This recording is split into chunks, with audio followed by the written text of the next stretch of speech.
Hi everyone, my name is Rebecca Donnelly and I'll be discussing the implementation, design, and outcomes of integrating a lesson plan into clinical skills lab sessions for programming primary and secondary infusions via an infusion pump. The project was carried out at Maria College in Albany, New York. The program did not currently incorporate teaching students how to program, load, and manage infusion pumps. The principal stakeholders in this project were senior nursing students, faculty at the college, and healthcare organizations. The stakeholders that were affected included professional registered nurses, graduate nurses, and the global patient population. Healthcare organizations and patients are also affected by lack of nurse training for infusion therapy clinical skills because patients are put at risk if nurses are not appropriately trained.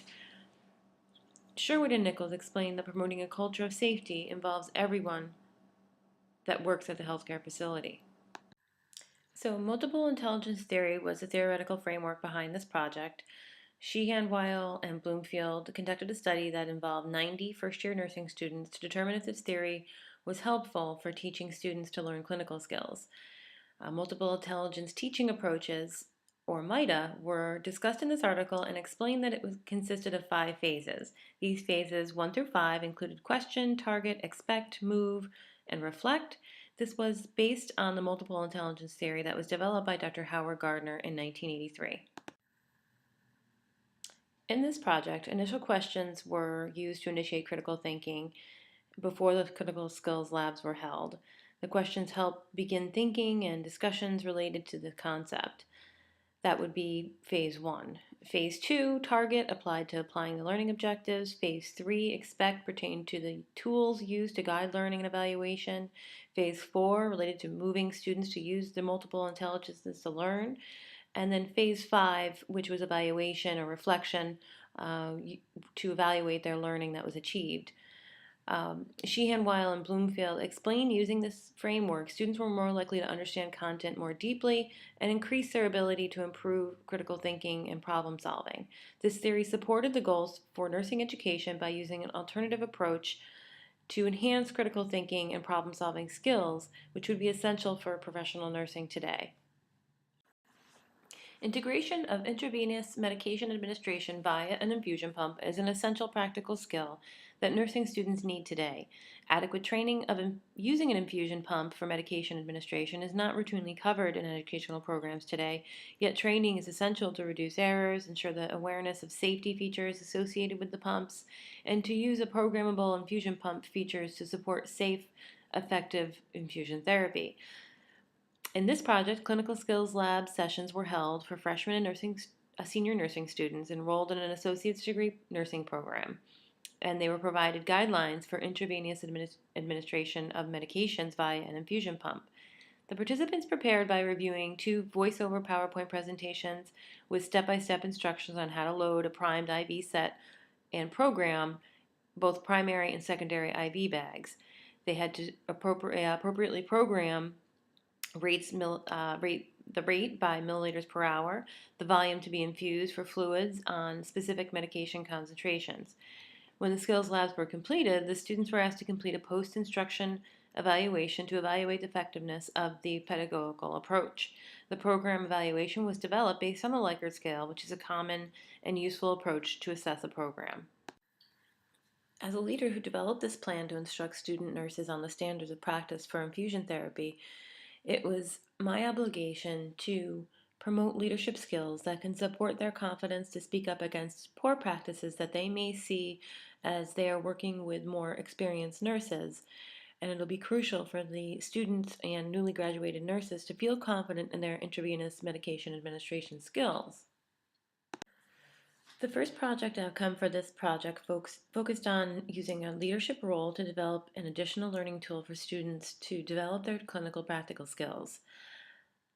Lacasse discussed the competencies that nurse leaders should have, which include working knowledge of technology, collaborating and building interprofessional teams, being proactive, and guiding change to facilitate continuous quality improvement, and the use of evidence-based practices to develop best practices for delivery of care. The second project outcome of combining a spirit of inquiry, theoretical and empirical knowledge and innovation to support this project was accomplished by using evidence-based research of the importance of training graduate nurses on this clinical skill of infusion therapy. The spirit of inquiry was obtained by working collaboratively with a mentor and Maria College faculty to accomplish the planning and anticipation of the clinical practical skills lab sessions for senior and freshman nursing students. The third project outcome of integrating educational technology and educational theory for assessment and management of infusion devices was achieved. Using a MITA approach, educational theory was integrated into the intravenous medication administration training. Using educational technology such as digital education tools, training arms with peripherally inserted central catheters, state-of-the-art Sigma spectrum infusion pumps, and a chest to simulate the skills to attach IV tubing to a central vascular access device. The technology and equipment are all tools to facilitate learning. The first measurable outcome that was achieved by this clinical skills lab were the student was to achieve a proper competency of the infusion delivery device by achieving 100% of the criteria on the infusion device checklist, and that also included correct completion of the case scenario that was provided to them. The second measurable outcome was that the student was to identify appropriate medication concentrations, the rate in milliliters per hour, and primary and secondary IV fluids were programmed into an infusion pump. The proctor observed the student calculating and programming the appropriate values for the rate and volume to be infused into the infusion pump based on the clinical scenario. The student needed to analyze reasons and potential solutions for common IV pump alarms. Those that included upstream and downstream occlusions or error in line. The student had to identify 3 reasons and action plans for those most commonly known alarms, and we worked through some of those through the clinical skills labs as they were able to achieve some of those solutions working through that clinical scenario. This project benefited the Maria College Nursing Department by providing a clinical demonstration and clinical skills training for loading and programming infusion pumps for IV administration. Maria College will also be able to use this type of lesson plan for future years and other clinical skills and update it as needed for technology or procedural changes. The considerations that were stressed to students were the importance of technology and the proper use and education of technology, ethical considerations, and as well as the scope of practice for infusion nursing. Complications that can occur for patients can be prevented with proper education of this technology. Alarm fatigue, understanding the different types of alarms, and how to manage those alarms are important and crucial to patient safety. It was my opinion that there was a lack of training in this area during the undergraduate programs at the institution I completed my project at. Lee discussed the vital role nurses have in managing infusion devices, and this article discusses the importance of integrating infusion device skills with intravenous therapy training and assessment.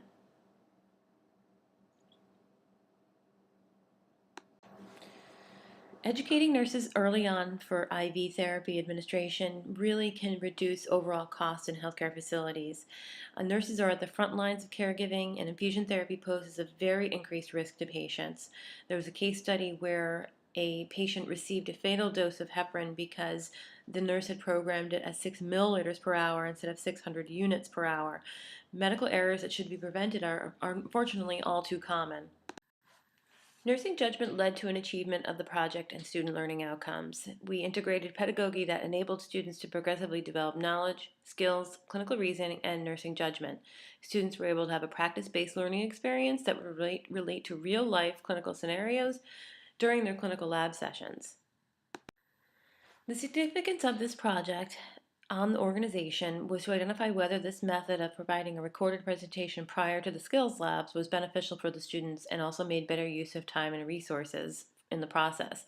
Based on the student evaluations, most students responded that they would prefer both in-class live demonstrations and presentations as they go back, so they can go back and refer to. So as we've discussed here, intravenous medication delivery systems are crucial to nurse training today. It's imperative that nurse education programs prepare nurses in order to be comfortable with this technology and confident in their competency level of the skill. The personal significance of this project for me, as it related to a commitment of lifelong learning, scholarship, and spirit of inquiry, is a deep understanding that was gained from curriculum planning, development, assessment, evaluation, and program evaluation. Thanks everyone for listening to my presentation today, and I thank you for the opportunity to partake in a project like this. It's been truly a pleasure to be able to take all the knowledge I've learned in the graduate program and apply it to a real life situation through nursing education.